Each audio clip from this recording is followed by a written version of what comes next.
Alright guys, and welcome back to the channel. My name is D3, and for today's video we have one of my favorite videos I'm going to be doing. So I sent out a tweet and I asked you guys basically what you think are the biggest winners when it comes to the new system, and this is a kind of a twofold thing. For one, there is the leader skill update, which is mainly what I was talking about, but there's also the boost mechanic. So if you don't know what the boost mechanic is, long story short, in PvP content, the featured characters, the ones that you see, it's typically, obviously this all changes every season anyway, but those are the featured ones currently, and then the tier systems offer boosts to the characters in PvP. You have a scenario where tier Z characters are getting 40%, 35, etc., so on and so forth. So if we take a look at what's in tier Z currently, these characters are getting a lot of buffs. Now, some of them are not very good. Most of them are not very good, but mainly this is predicated on being underused in PvP. But a character like Red Pycon is actually pretty devastating with that extra increase.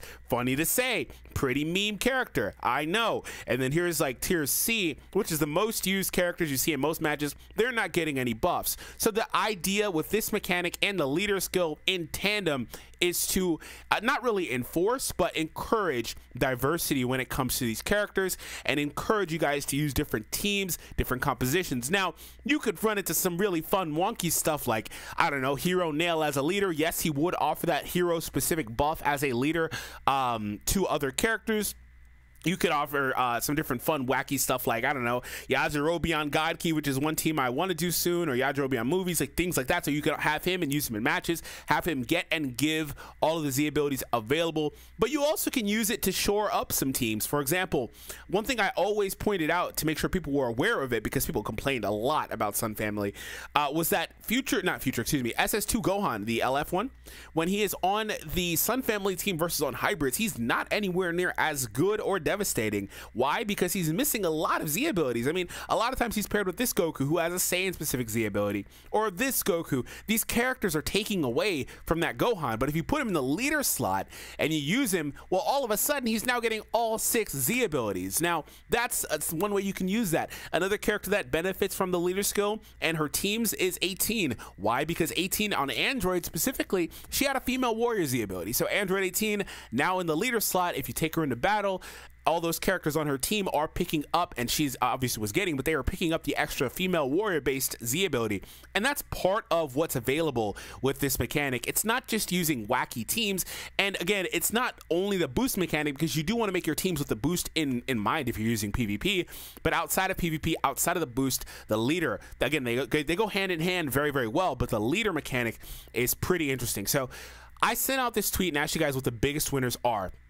And we're going to read some of the responses, because I thought this was a really interesting idea, right? And another thing, like some of the honorable mentions would be like characters from underrepresented teams. Like, I don't know, this Blue Krillin, because he's my boy, he's here. He's one of the main winners of this type of mechanic, because you can now say, I'm going to put Krillin on whatever meta team I want and have fun, especially if he's a boosted character in PvP, which I assume he'll like be for forever, because he's never going to get used that much. So like, that's one of the ideas. A character like Dabura, who is not really able to be on any teams really outside of a mono team, is a very big winner. A character like Pycon, who's in almost a similar boat but has access to movies, is a very big winner due to lacks of teams. These characters, underrepresented teams, are characters that don't have many options in general, are huge winners of this mechanic, because you can now put them on different teams overall. That is one awesome thing about this mechanic, that is just, and not boost, but the leader mechanic specifically. Again, I want to get it very clear, very cross. There are two mechanics, even though they work very, very well together. There are two mechanics that are different. So let's get out of here, because boost, again, I wanted to explain this, but I don't want the video to be solely on boost, right? So let's get out of there. Let's go over to party construction. Let's talk about leaders. So some people are still confused about the leader mechanic. You can see if it's getting applied if you go here, and then well, if you're using like a team that I guess the character wouldn't specifically. Okay, here, so Chi-Chi, she has girls buff. You see right here, if the leader is selected as a battle member, Kid Goku would then get that. That's a Dragon Ball Saga's base team. She now offers her Z ability. Kid Goku is a fun one, because if you put him on Saiyans, all of a sudden in the leader spot, one of the big issues with him was he wasn't getting full Z abilities. On a Saiyan team now he would, and he would give, right? Things like that. So that's how the leader mechanic functions, right? The character needs to be in the leader slot, and their Z ability spreads across. There's no extra buff they're getting, right? It's just, it is their Z ability that wouldn't be applied. It does get applied.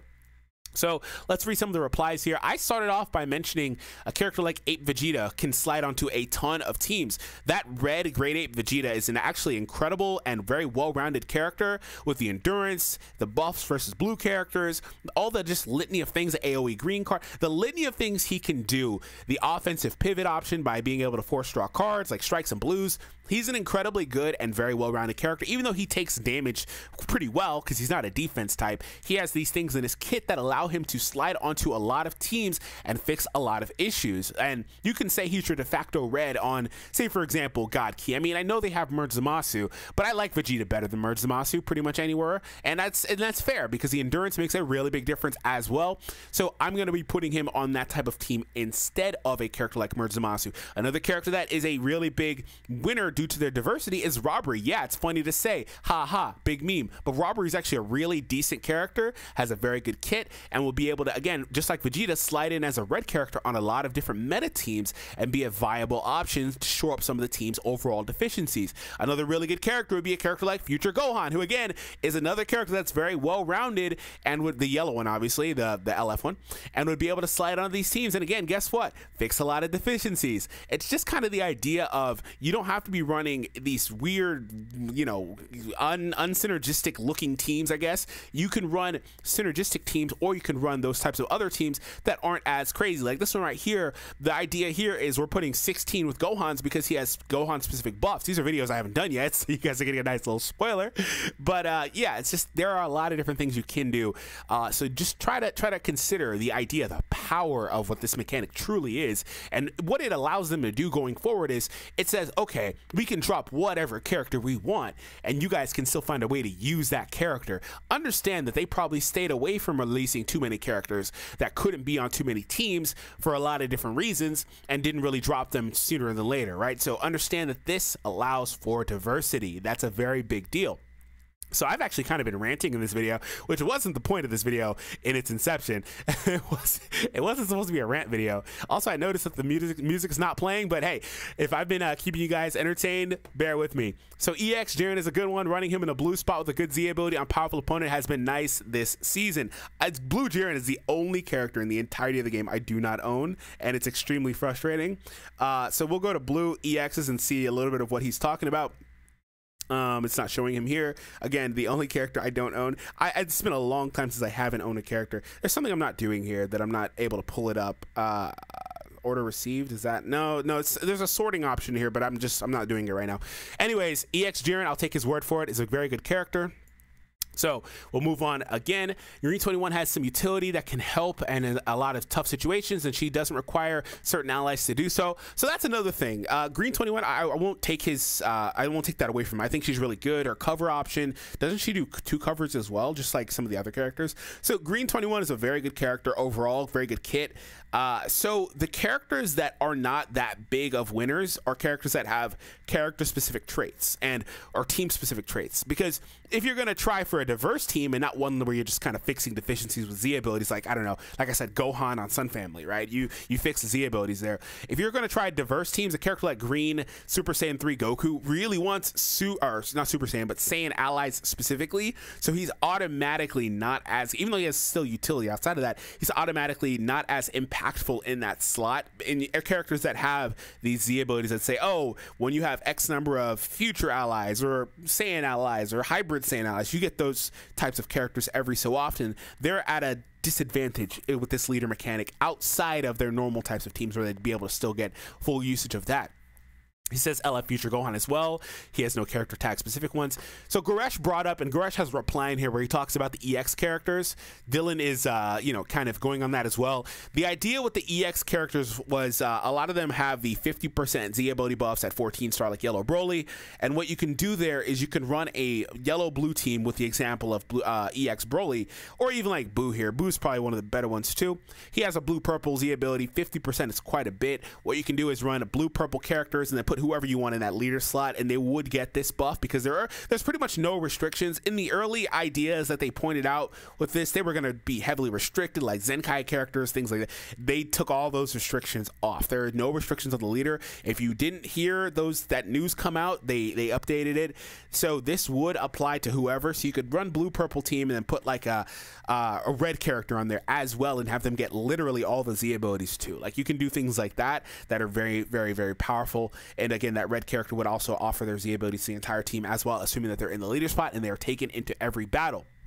So EX Tau is a good character because the crit and HP buff, but again, you would have to take him into battle. So there are characters like EX Tau or Hero Nail who offer their buffs, but I wouldn't recommend really using because they're such subpar characters. It's just not worth the trade-off of actually using a good character in that spot outside of them having a decent PvP boost. And that's why I said these mechanics work pretty well together. If you're playing PvP, if the character's got a freaking Z tier boost, then maybe you can make it work, right? So like for me with Krillin, he's got that blue centric Z ability. If I put him there, I can put him on whatever team I want. They'd get the Z ability. I think it's double defenses, and he would have a nice boost as well. So like things like that do work synergistically.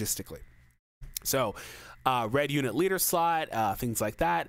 I'm running Ss4 Gogeta with the platinum equip on hybrids because this guy Ss4 Gogeta is another really good character, especially with the platinum equip. He now can slide onto a lot of teams. He's always had a lot of utility with the cover changes and type neutrality and blast armor. He's got a lot there, so he's a good character, a very good character to put in the leader spot, assuming you put him on your teams. There are also characters that have incredibly good Z abilities that again are going to be reliant on high boosts in PvP, like the red Vegito base form 1, who has that character specific Vegito strike attack buff at 14 star, but 40% I think double defenses. That's ridiculous. So he is a really good leader character, and also I guess requisitely the 14 star only LF Super Saiyan 1 Vegito, who offers HP at 14 star alongside strike attack and defense. He mentioned Deborah. I already mentioned him. He'll probably get a Zenkai now because he didn't have any tags previously, so again, that's available to them.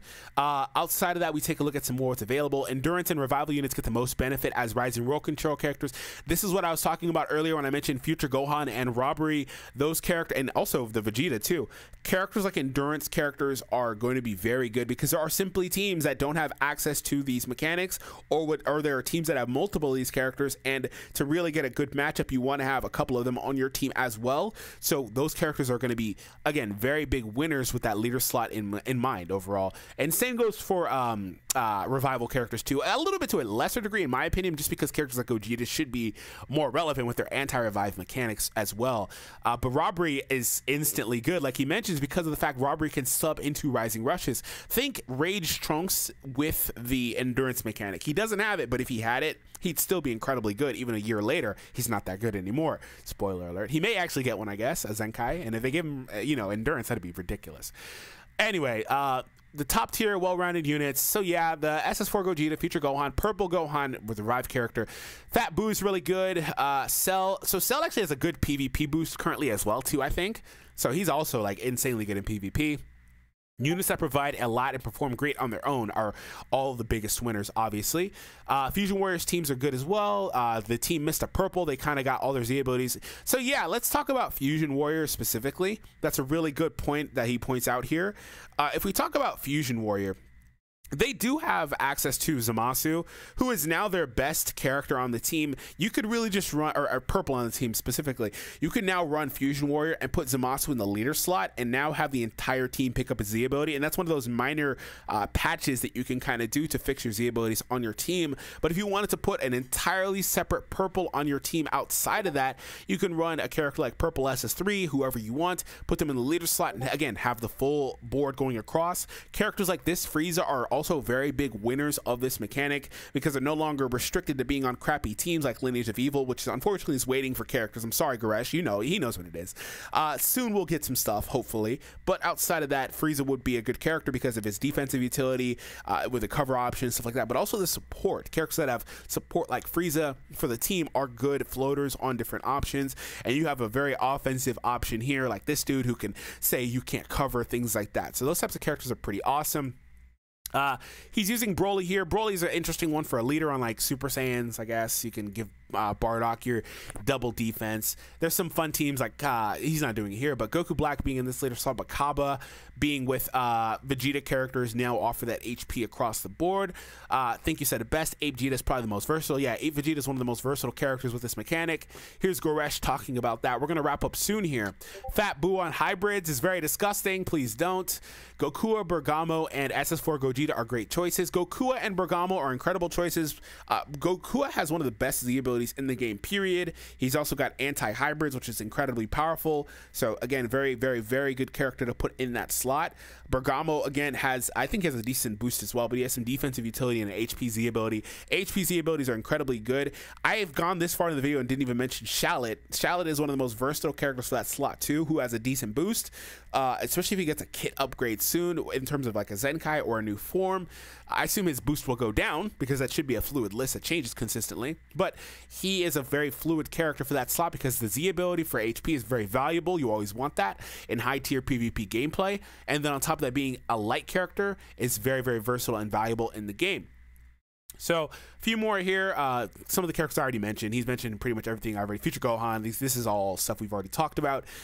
Worst leaders, he says, are LF, SS3. Father Son Kamehameha Gohan only works on Sun Family and Hybrids. So yeah, you don't want to put Gohan on teams, the Red Gohan outside of Sun Family and Hybrids because he has that character specific Z ability. I mean, he'd still be fine. He'd still blow you up, but you don't want to do that. Red Revival Goku, or Red Revival Cell and Revival Goku are useless. Bergamo for defense, but you'd probably be better off running Robbery or Ape Vegeta. Yeah, stuff like that exists. I can say Super Warriors. Yellow Hit is a fun character. He probably has a decent boost too. I wouldn't say he's one of the better options though for this slot. Yajirobe, characters like Yajirobe or characters like him that hold a green card. Deborah, there's Ginyu, there's also Yamcha. These characters, some of them have varying degrees of boosts in PvP, but Yajirobe would be the best one regardless. He's a very big winner of that slot.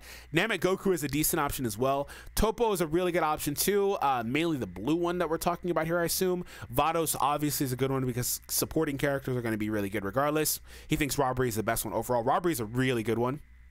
Super Saiyan Blue Charlotte would be awesome. LF Freeze is no longer stuck on LOE. We talked about that. Evolution Vegeta, Gokua, and Namek Goku are some of the ones that come to mind. So Namek Goku is a fun one. I don't think we'll see him that much in that leader slot, but he's a fun one. Revival Gohan in 90% of my games, and he does dumb damage everywhere.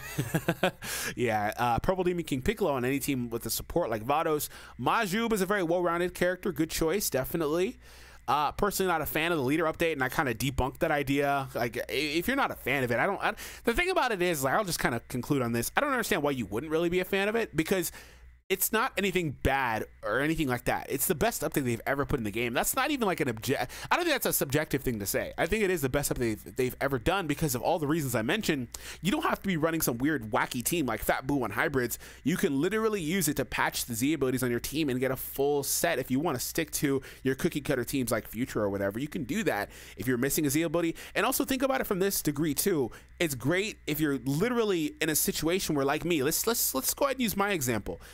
And a character like Gogeta Blue, who I haven't been able to get to 6-star, well, I don't want to use him on Fusion Warrior that much because he doesn't have the Z ability. Well, guess what? In the later slot, he does. If you have understarred characters, that's a benefit too. It's too good of an update. It's the best thing they've ever done. It really is. So huge props. Bardock is the biggest winner of this update. You mean the red one? I was thinking about trying him out, but there's the green Bardock has a Z tier buff. I can't imagine he means him. Blue Bardock in the leader update, in the leader slot. I mean, the thing about Blue Bardock, you could put him in the leader slot, and he could be on teams like Super Saiyan teams, but he won't offer Super Saiyan Z. He'll offer the Z ability, but he won't offer the switch crit buffs to non-Super Saiyan still. So I don't really see how Bardock would be the biggest winner. Pycon wins big. Goku, Deborah. These are characters that are mainly Pycon gets it because he's a boost character, right? So stuff like that.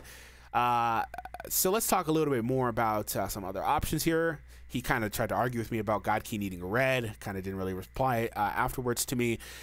This Goku's not a bad one for the HPZ ability. This Gohan is, we already talked about, kind of like a sketchy option there. There were a couple of replies I sent out, and follow your boy over on Twitter.